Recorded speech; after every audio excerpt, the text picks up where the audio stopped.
Bos travel umroh tewas membusuk bersama anaknya di rumah, Koja, Jakarta Utara. Pria yang tewas ini bernama Hamka Rusdi, 50 tahun, sempat bercerita pada keluarga terkait keluhan penyakit. Hamka punya riwayat penyakit tenggorokan sebelum ditemukan tewas di dalam rumahnya. Hingga kini sosok istri dari Hamka memegang tabir teka-teki kematian suami dan anaknya. Kapolres Metro Jakarta Utara Kombes Pol Gideon Arif Setiawan menyebutkan 10 hari yang lalu sebelum ia ditemukan tewas, tepatnya pada 18 Oktober 2023, Hamka menghubungi keluarganya. Hal ini sesuai dengan hasil otopsi yang menyebut Hamka sudah tewas 10 hari sebelum jasadnya ditemukan warga. Menurut keterangan Gideon, Hamka sempat mengeluh tentang sakit yang dirasakan saat berkomunikasi dengan keluarganya. Penelusuran jejak kita sebelumnya, ada komunikasi antara korban dengan keluarganya, ungkap Gideon.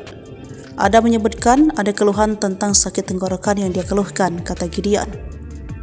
Akan tetapi polisi belum bisa memastikan apakah itu berhubungan dengan penyebab kematiannya atau bukan. Proses otopsi yang dilengkapi dengan penelitian forensik lanjutkan bakal terus dirampung kepolisian guna mengungkap apa sebenarnya yang membuat korban meninggal dunia.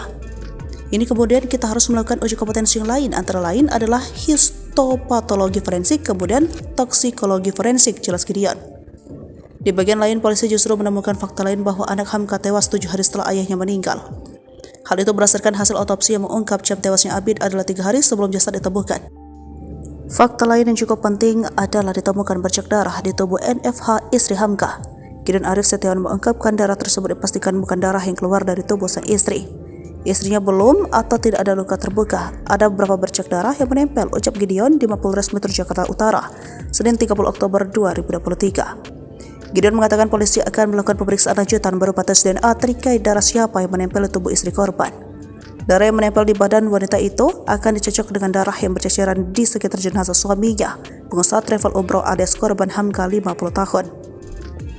Itu bukan luka dari istrinya, itu harus kita menunggu hasil forensik. Apakah darahnya siapa ya belum dapat kita pastikan dari siapa, ucap Gideon.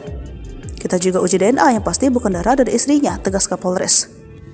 Sementara itu, pada wajah anak bungsu korban juga ditemukan tewas di lokasi didapati ada luka lebam. Polisi masih menelusuri apakah luka lebam tersebut diakibatkan kekerasan atau terjadi ketika balita itu terjatuh dari tempat tidur.